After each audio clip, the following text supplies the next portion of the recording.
Welcome back to episode 6 of the Double Down podcast presented by Waterwave.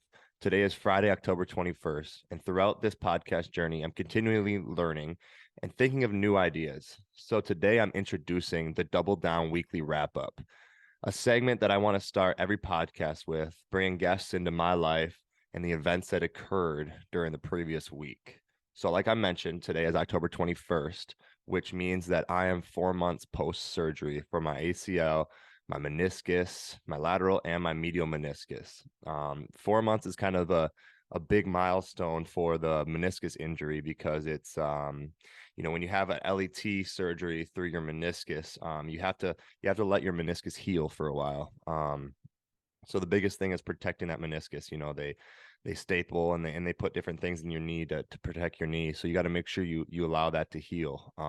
So now I can, now I can kind of squat a little bit more. I can load a little bit more weight up on my knee.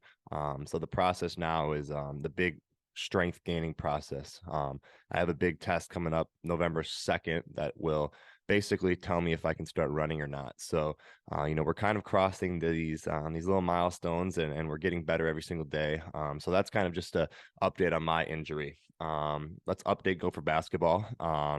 We had a practice this week with fans in the stands. We had an open practice. That was awesome to see the excitement for Gopher basketball. Get people in the gym. I think people were especially excited because we just signed Dennis Evans. Well, it's not signed, verbal commit.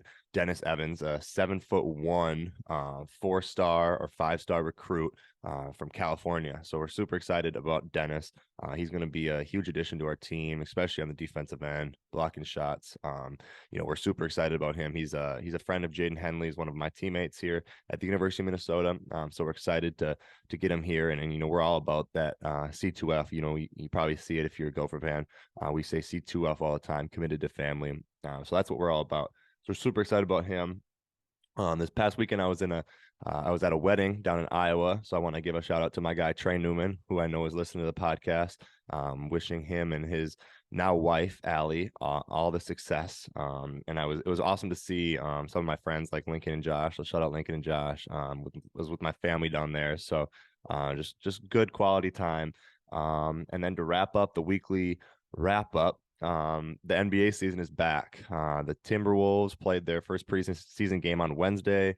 The Lakers, who was kind of my other team, they played on Tuesday. So the NBA is back. If you know me, I'm a huge NBA fan. I sit on my couch and watch games every single night. So I'm super excited the NBA is back. I'm just it feels like it just ended. It feels like the Warriors just won the finals a couple weeks ago, but now it's back, and I'm super excited to be getting to go to games. If you know me, I'm a huge Timberwolves fan. I try to make it to like every game I can. So I'm super excited the NBA season's back and getting ready to go here. That means college basketball is right around the corner, and that means our season is gearing up. And we actually do. So today's Friday. We actually have our first scrimmage tomorrow. It's a closed scrimmage, but I know the guys are super excited. We play Colorado State, and just excited to get going and see what we can do on the court together. So that's the Double Down Weekly Wrap Up. It's going to be brought to you guys at the beginning of every podcast episode, diving into different kind of deals. And we also want to mention that if you wanted anything discussed on the daily, the Double Down Daily Weekly Wrap Up, it's kind of hard to say that there. I gotta get that locked in for the future pods. But if you want to discuss anything, you want me to discuss anything, make sure you go check out our socials on Instagram or in the comments on YouTube, and just leave a comment or leave a message or something like that if there's anything you want to discuss, or if you want to hop on and discuss it with me. We know we're always open to that kind of stuff. We're looking for new ideas, so definitely do that. And that's that's been the Double Down Weekly Wrap Up, and we're now going to hop into our feature program with an amazing guest. So make sure you turn your mics up and you're paying attention, because this is a pretty awesome guest, and I'm super excited to have him on the podcast. So yeah, we're going to get going with that now. Welcome back to your featured program. I'm very excited to be joined this week with a guest via Zoom. Our guest was named Division III National Player of the Year by the National Basketball Coaches Association. He earned All-American honors. He was also named Division III West District Player of the Year, as well as CoSIDA Academic All-American Team, my friend Booker Coplin.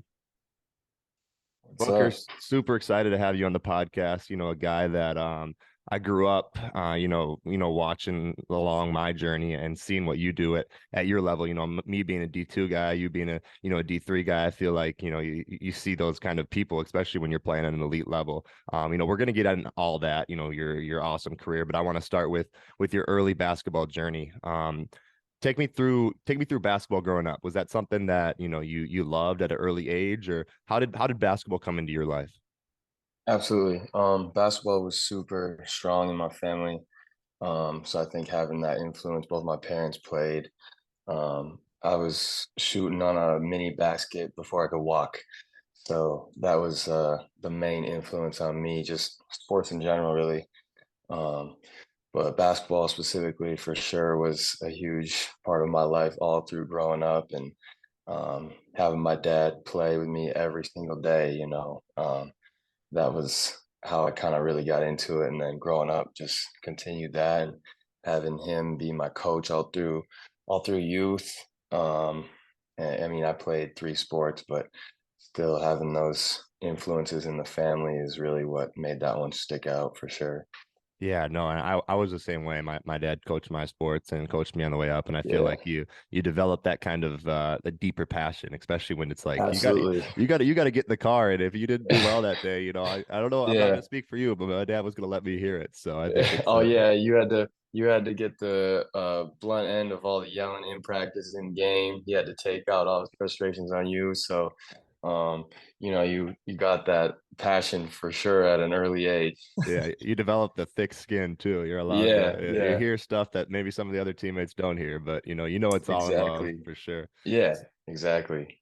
Yeah, so then you end up you go to Shakopee High School. You have a pretty good high school career. Take us through your thoughts through high school in terms of playing college basketball. Is that something you always wanted to do, or is that something that, the opportunity presented itself later? How did that go for your process? Yeah, it was always like, I mean, I had a really strong football influence as well. So like I actually kind of grew up thinking that football was going to be kind of my path. But I think just being at Shakopee specifically, our football team wasn't the greatest, and basketball was. And so I think that just naturally I had a lot of fun playing. We were a lot better. And that kind of just led me down that path. I didn't really like think too much about college basketball until later on. My coach is kind of an old head, and he didn't really like the AAU. Yeah. So he was very early on like, no AAU. And if you want to play in my program, like you got to play for, the Shakopee summer league, fall leagues, everything. Like you have to play for us if you want that like early influence in the role.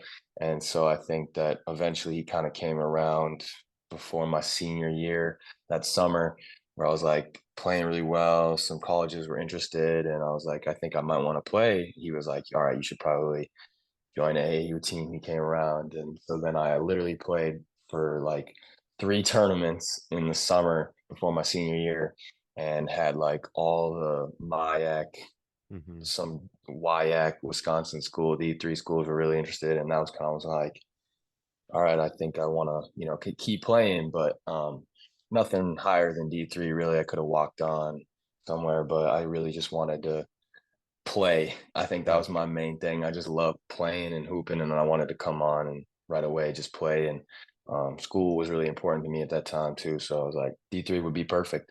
I can do both. Have not a crazy schedule wise. Can do a lot both, but um, yeah, I always knew I wanted to play something. You know. Yeah, yeah, exactly. And Yeah. I think it's a testament to, I talk about on the podcast before self-evaluation and seeing like, hey, this is where I'm at right now. And, Yeah. that doesn't mean I can't be a pro. That doesn't mean I can't make money in this game, but hey, this is the spot I'm at right now. And I think about my own Yeah. journey. I think about my own journey too. And it's like, yeah, I would have loved to go to Minnesota out of high school, but I wasn't good enough yet. And that's just the straight up Yeah. fact of the matter, and I think Absolutely. everybody has their own, path and journey. And your journey Yeah. initially led you to River Falls to start, correct? Yep, that's right. I went to Wisconsin right away. Yeah. I think that I don't know what it was really, but like both my parents went to Augsburg. Hmm. Maybe that was the youth in me trying to like fight against that. But I really thought that Wisconsin River Falls had everything for me, and I thought it was a perfect fit, and just Mhm. ended up not being. Yeah. But no Yeah. hate there. So Yeah, for sure, for sure. Well, end up not yeah, being, and you transfer to Augsburg, and it yeah, works out for the best for you. Take me yeah, through definitely. your initial. You come into Augsburg, you transfer in. What's going through your head? Because obviously you have confidence and you're a pretty good player and you can have a pretty good career. Take us Yeah, through like the early ages, the freshman sophomore year terms of stuff at Augsburg and what you were thinking for your college career. for sure. Well, I knew like coming out of high school that it really had come down to Augsburg or River Falls. I really loved Coach Grease over at Augsburg, and I just kind of picked Wisconsin for a lot of other reasons. Hmm. And when I, made that decision to switch over, he was, really excited, and that really helped me be excited as well, and like really be like happy with that decision. And I came in and just, worked my ass off. That's what I, took pride in doing, Hmm. and really just wanted to prove that I could help the team and deserve a spot. And it, I mean, I really gelled with Coach, and I think that was a huge part of why I had all my success at Augsburg. Like he was just like the perfect coach for me, and I just learned so much from him, and really took everything and it worked out for me. Early on, we were really good too. I had a lot of alumni that were old and had a lot of experience, and like played the game really well, and I Yeah. learned a lot from them as well. And so that really helped. My sophomore year, we actually won the MIAC. So like my first year to come in and like really be on such a great team Yeah. was so like fortunate, so Hmm. that also really helped Yeah, my no, career as well. I think I was kind of in a similar boat when it comes to that. I came in and my first coach was a little different than my second coach. My first coach Mhm. kind of developed that that mindset in me, and then my second coach and me really gelled really well, and he allowed me to kind Yeah, of.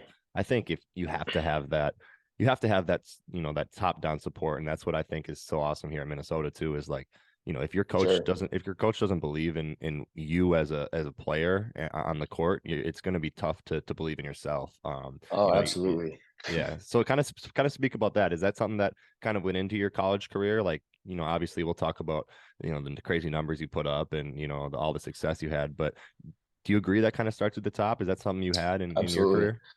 I mean, yeah, I had one of my like lines I used at one of my speeches was that you can only be as great as your coach allows you to be.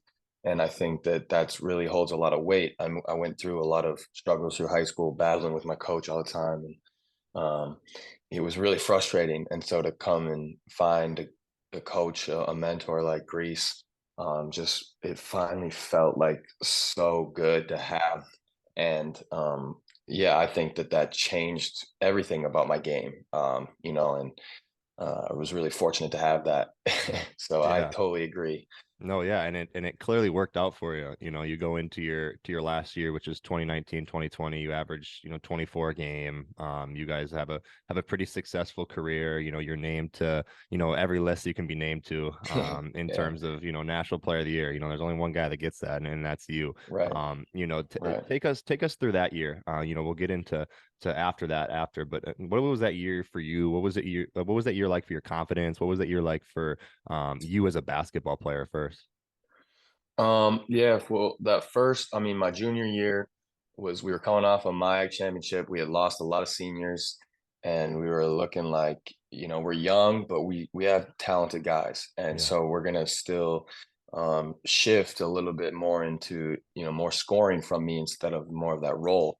And coach was talking to me like we might need some more like scoring from you directly. And honestly, I just went into this season really open minded. Like we're Yeah. just gonna continue to play, do our thing, and see what happens. And I think like the first three games, I was averaging like 30, and I was like just feeling great, and we were playing well and moving. And I was like, all right, there's no way this is gonna continue. Like I just wanted to keep having fun, playing well, like we were doing as a team, and Yeah. it just never really stopped. Yeah. And but it was like honestly such a team thing too. Like it was so much fun. We had a great year that year. We went all the way back to the championship, and we almost got it, but it was like still so amazing to have back-to-back championship, like in the championship games in the MIAC.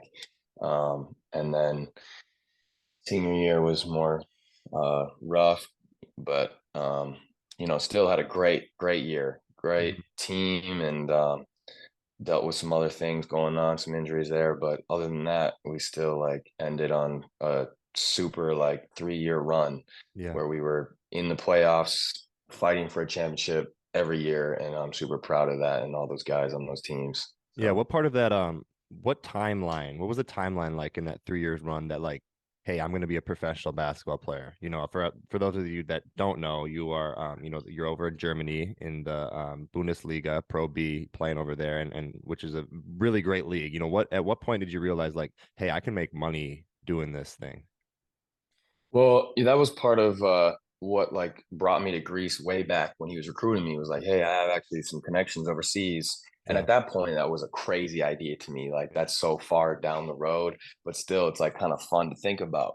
I've been playing sports my whole life. Why would Yeah, I, want to stop then? And exactly. so, I obviously had that in the back of my head for a while, but it didn't really become serious until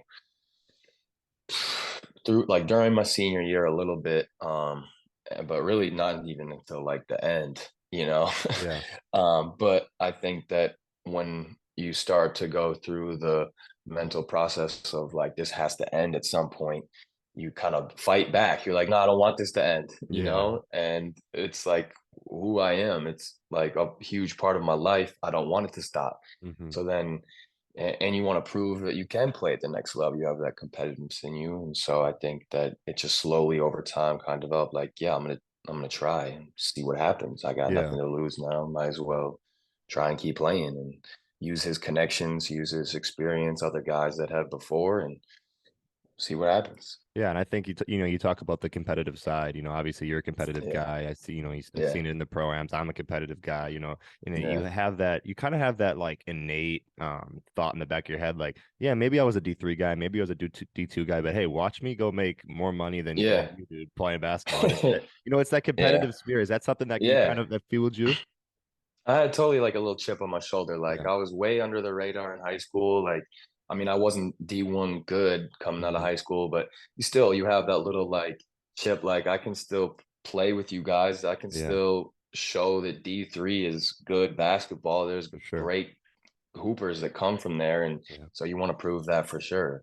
That was a huge part of my competitiveness. Yeah, no doubt. I definitely see it every single Yeah, day, and yeah, it's something that I think it's that just innate like growing up as a competitor, and it's like yeah, I want this. It just fuels your fire. He puts that yeah, chip on you, and I yeah, feel like you have to have that too. It's something that yeah, is, as a 100%. competitor, is if you want to make it Yeah, to, you can speak about your pro career, but if you want to make it over there, you got to have that, chip on the back of your have shoulder. to. Yeah, It's a speak of whole actually, different yeah, beast. speak about that for we'll get into the next part, but speak about that kind of, that whole different beast for people that don't understand overseas basketball.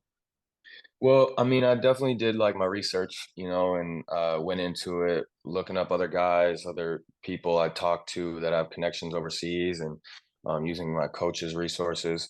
And they all say the same thing, but you don't really like understand until you go through it. That's the truth with a lot of things, but it's just you hear everyone say like it's such a grind, it's tough mentally, it's emotional, all these things, but you don't realize how much until you do it because you're gone for so long. You miss your family. The workload is just different. Hmm. And it wears on you, Yeah, and it's such a long season. And I think honestly, the hardest part is just for me, I'm super family based, yeah, being away from them and having, like I said, my dad's influence, my mom and sister too, like growing up with the basketball, and now all of a sudden they've been at every single one of my games for 23 years, and now all yeah. of a sudden they can't. They are watching on video, Hmm. and so that was really difficult. But again, I'm just so lucky that even last year they were able to come visit for like a couple of weeks, Yeah. and just having them be at a couple games really just helps so much. Not everyone gets that. Yeah. So Well, as a, that's definitely the hardest part. yeah, as a professional player, there's a lot of different, challenges that you face. But especially the way you came into it. Obviously, Yeah, you had a great college career. It ends in 2020, and then 2020 comes around. And you're getting ready to figure out your next plans. And one of the reasons why we're on the podcast is because of injuries and adversity. You end yep, up tearing your ACL, your MCL, and meniscus in March of 2020. Take yeah. us through, we like to talk about initial emotional responses. Take us through where was your head at before this, like the injury, and then where did your head go like immediately when you found out about the injury? Yeah, so um we had just ended our season. We had fell short, like didn't make the tournament. We were super like disappointed. I was done hooping with Augsburg and all those emotions were hitting, Yeah, being done with college. And I took like some time off. Um, and I went back and hooped with Shakopee back yeah, in the old gym. And they asked me to come play with them, be like a scout guy just for their upcoming game, get the guys hyped to have me in the gym before hmm their playoff games. And yeah, it happened right at the end of practice, just the same move. You always do a little, plant from the outside, exploding up to the rim, and just hmm buckled and gave out. And my initial like emotion was like a little panic, a yeah, little like scare. And because I'm thinking after I'm done with Augsburg, I started to think about pro and using my resources from coach. And I hadn't really talked to anybody seriously yet. So it wasn't like I had all these plans, anything. I yeah, really was just kind of waiting. So I didn't like ruin a bunch of plans. It was just kind of like shock, yeah, like, damn, this is real. And I didn't even have to like I didn't have to get tests or like images or anything. It was like the weird thing was like you could walk on it, hmm but it was not right. And when you're walking on it that my knee should not be shifting like this while I'm walking. It was yeah. like sort of gross. And I called my dad right after. And yeah, that was obviously really emotional because I knew Yeah, and my especially grandpa is like a physical therapist, so okay, I've seen it, I've been through it, I've yeah, done all the like PT school kind of stuff, and so I just kind of knew. And yeah, I mean, I saw the trainer at Augsburg, and he did a super simple test and knew immediately, like it was like, yeah, yeah. this is done. Yeah, we And talk about so, that. We talk about that test a lot on the podcast. We've had some other ACL guys, and mhm, you know, I, where was your head at going into that? They call it the Lockman's test, the ACL test. mhm. Where was your head going into that? Did you know before he did that test? Like, obviously, you knew something's not right, but were you still hoping for the best? I mean, I really kind of knew. Mm-hmm. I didn't like I obviously hadn't gone through it before, but like the way that it buckled and I had felt it pop, Yeah. like I just knew like Mm-hmm. this is not good. It's probably I'd heard ACL before. I was hoping that it wasn't obviously, but I pretty much knew like you just Mm-hmm. kind of know in your gut. Um and then yeah, I'm calling my trainer Mac and telling him like what happened. And I'm crying and he knows, like Yeah. everyone knows. And he It's was that. like, we'll Yeah. come in, we'll get it tested anyway. But, I'm telling Greece at Augsburg as I'm walking in, I can barely walk. And Mm-hmm. all I had to say was like, it was my knee. And he just knew, Yeah.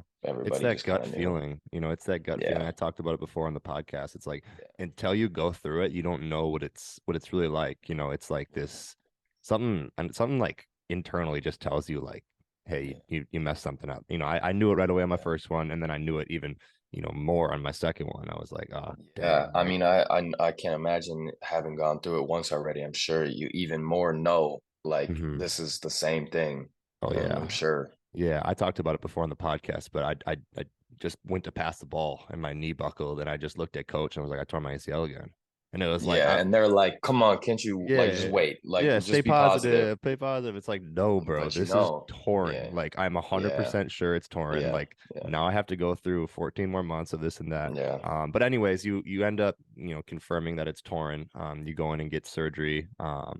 What was your kind of mindset? Obviously, you had plans on, being a pro Mhm. basketball player, exploring that kind of route. Did that kind of shift that mentality, or where was your head at in terms of your future basketball career with surgery, staring you down in the face? Right. Yeah, it was kind of weird. Like it was super kind of unique timing Hmm. because my season had ended and we were on spring break. So I just like messed up my knee. I knew I was going to need surgery, but it was spring break after my season had ended, and we had decided to go out to California. But it was also like my uncle lives in California, so we go out there every year. Yeah, So I was like in California. I had this brace on and I could kind of walk. They had me doing some pre-surgery rehab, whatever. But it was also right when like COVID was happening.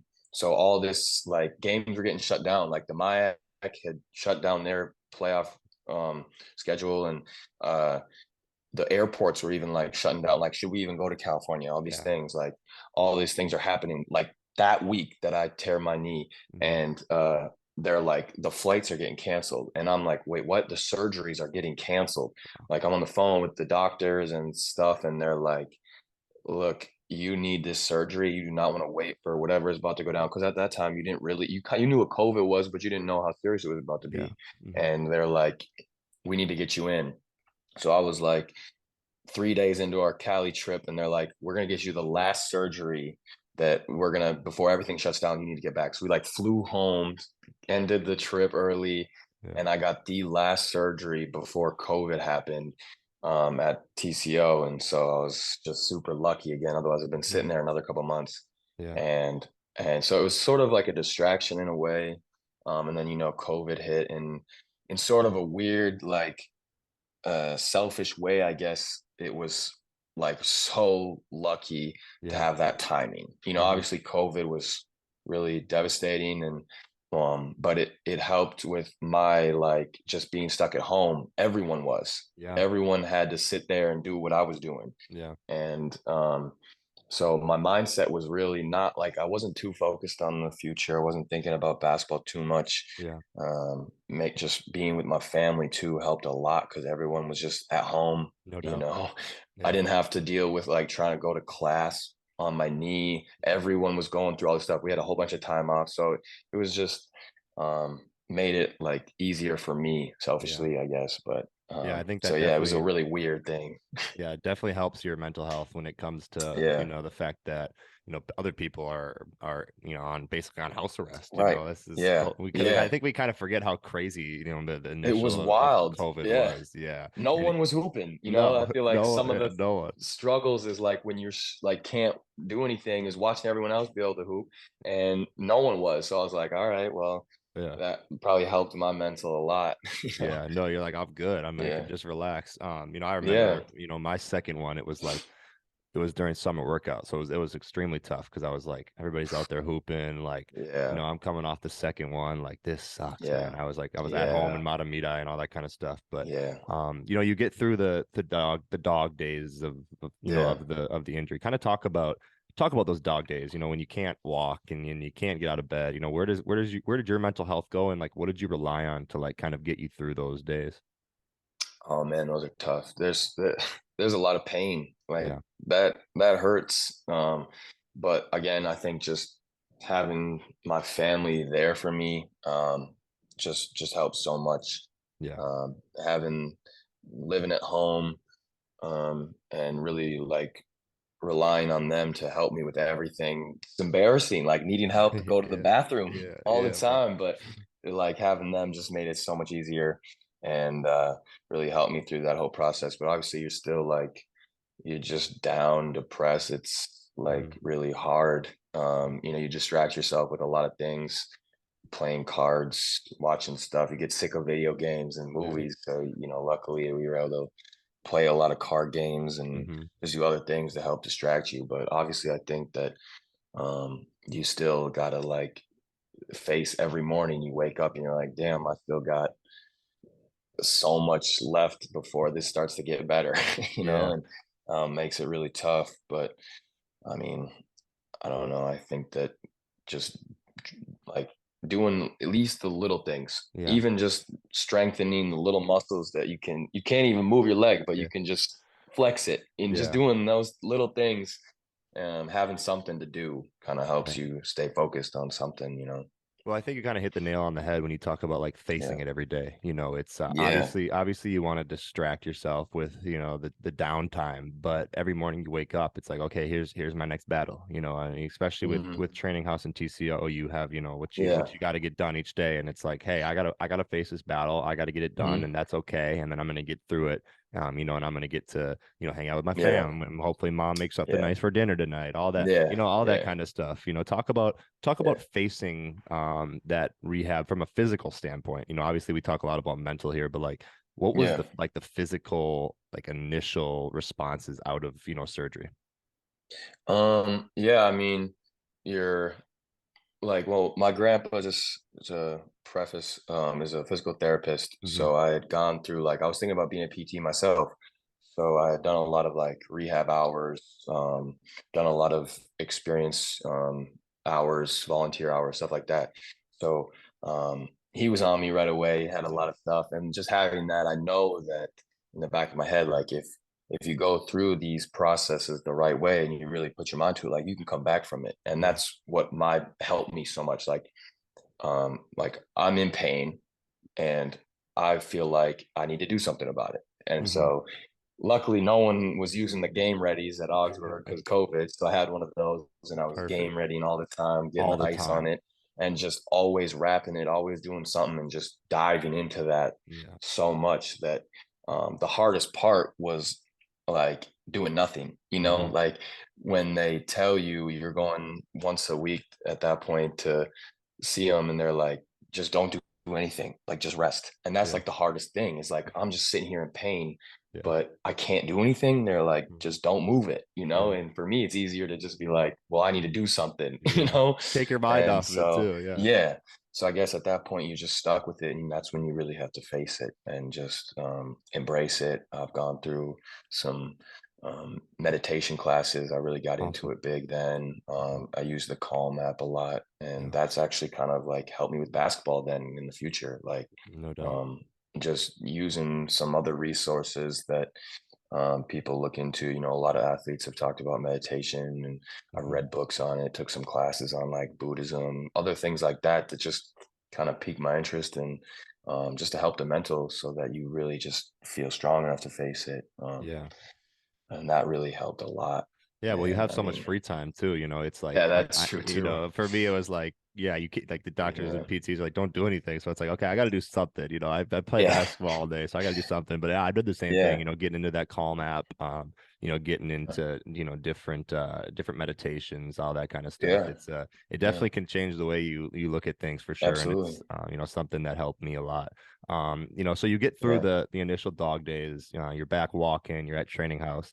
Hmm. Where's your head at? And we'll talk about your pro career, but where's your head at as like an athlete? Or maybe you're not even thinking of yourself as an athlete right now. Like where like you talk about the fact that you like you're back running, that kind of stage. Yeah. Where are Yeah. you, like, am I going to get back? Where was your head at mentally? I mean, mentally, I would say I was just focused on the day to day, Yeah. trying not to look forward too much. Um, each little step forward was like felt so good. It was such a victory, like just being able to walk and then being able to run and jump and do all those things. And again, I was just so lucky to have the training house. I know Yeah. you've been there, and Hmm. it's just so great to have like Yeah. you have this community of people that are going through the same things as you. Yeah. And the experts, you have a whole team, a strength, a speed, your PT, and all these different people that are there for you every single day and really become a part of your family while you're Yeah. going through it.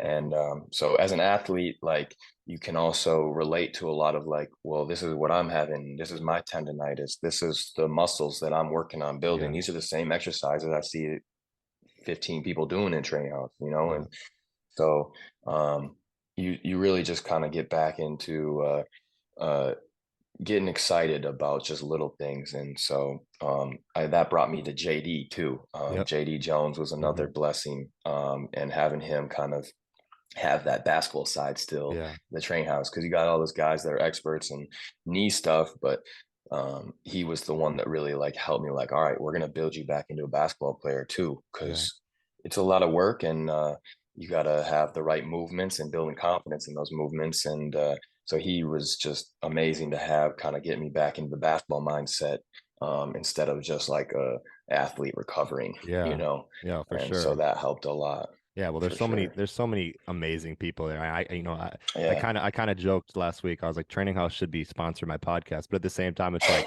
I'd be doing it for free because I love those guys. I created Yeah, those guys are great. yeah, I created relationships with guys, I didn't know their name right away. They never introduced themselves to me, but through hearing it, you start to talk and you Yeah. chat, and then Yeah. it kind of gets tough to focus on, rehab. You're like, you want to get there Yeah. early and chop it up with people and chat, Yeah. and there's just such amazing, great people Exactly. over there, and I Hmm. think it helps, like you said, it just takes your obviously you want to deal with everything day by day, and it Yeah, takes your, kind of takes your mental off, like obviously you want to have that idea of the long run, but at the end of the day, you have to, win every single day. And for sure. I think that's such a key important part of, of the rehab Hmm. process, especially when you're going through a major knee surgery that can take you out of, your athletic ability.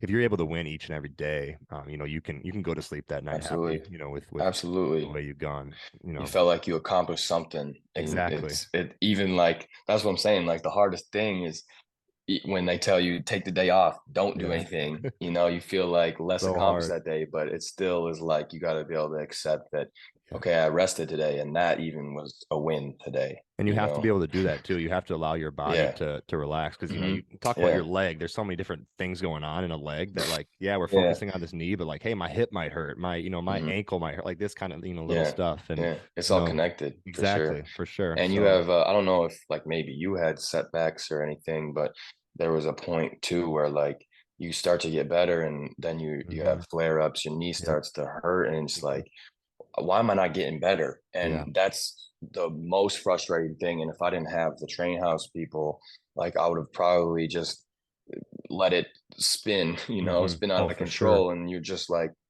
what, what's going on here? But having them like, um, continue to like tell me what's going on, what I need to yeah, do to get better, and explain why, and then give me more exercises to fix yeah, those things, then you can get through it. But yeah. there was still some stretches where it's No, painful again. we've talked about that a lot on the podcast as well. Yeah. Having little setbacks and not letting them kind of deter your overall plan Okay. and your goal. Yeah. It's like Yeah. obviously something came up, right? And you can't control that, but you can control how you react to it and how you get better and how you move forward. And you obviously you do move forward, and now you're over in Germany. You're playing professional basketball. We'll kind of wrap up Yeah. here talking about that. Like, is that something that was in your head through the rehab process, and then kind of take us through like the move over here and Hmm. Germany basketball in general as we wrap Yeah. up. Well, yeah, for sure. I mean, as things started to get better, I was getting back to like actually playing basketball again with JD. Again, helped so much, and then Yeah. the pro am and having some pro am film helped a lot, because as you start to go through like, hey, I'm gonna try and play pro coming off a knee injury as a D3 guy after COVID, it's like, Come good on, luck. Booker. That doesn't make Yeah, sense. That doesn't make yeah, sense.